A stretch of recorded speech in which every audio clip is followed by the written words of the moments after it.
forced to make some cutbacks.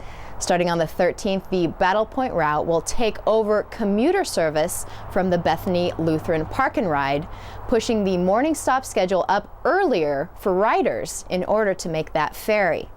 Well, there's a sustainable summit right here on the island. Some experts on the topic brought up compelling reasons why businesses need to pay attention to sustainability and why it is really no longer possible to be irresponsible. Jeff Waite, whose management company oversees Pegasus Coffee, the pub, and the marina, has the top 3 ways for Bainbridge businesses to be sustainable. First, eliminate waste. Second, shorten the supply chain by buying locally. The third one is support people's ability to support themselves.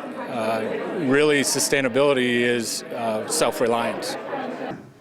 The challenge is it's not easy to do those things.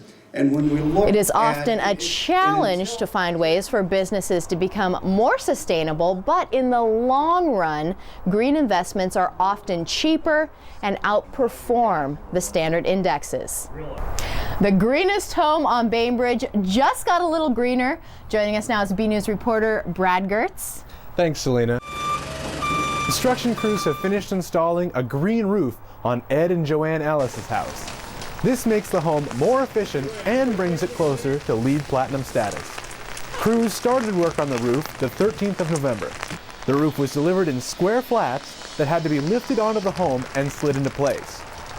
This is very labor intensive, but as Coast Design architect Justin Helmbrecht explains, it's well worth it. I'm here with Justin Helmbrecht on the roof of the Ellis house. Now, Justin, you're from Coats Design and you're about to put a great deal of dirt on top of this roof. Why don't you explain why? Sure. We're putting about 1,300 square feet of vegetated roof on top of this portion of the roof of the Ellis residence.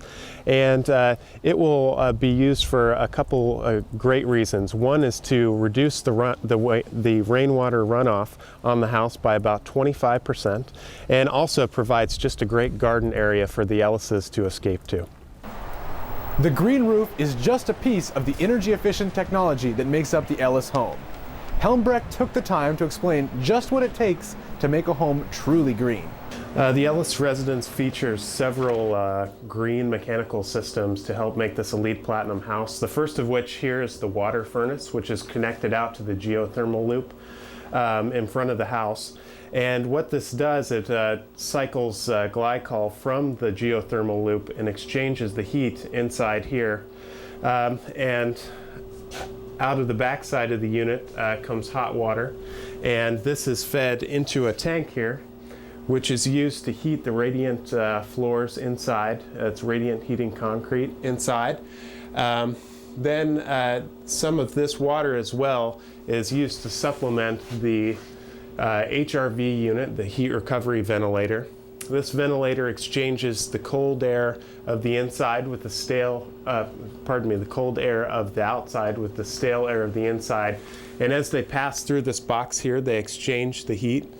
And also the radiant heat also supplements here in this heat exchanger. Again, the air comes in, passes by the heat exchanger of the hot water, and by the time the air gets to the inside, it's around 70 degrees. Also featured in the mechanical room is the solar hot water. These gauges here measure the temperature coming in and out of the unit, and as we can see later, there's solar hot water panels on the roof.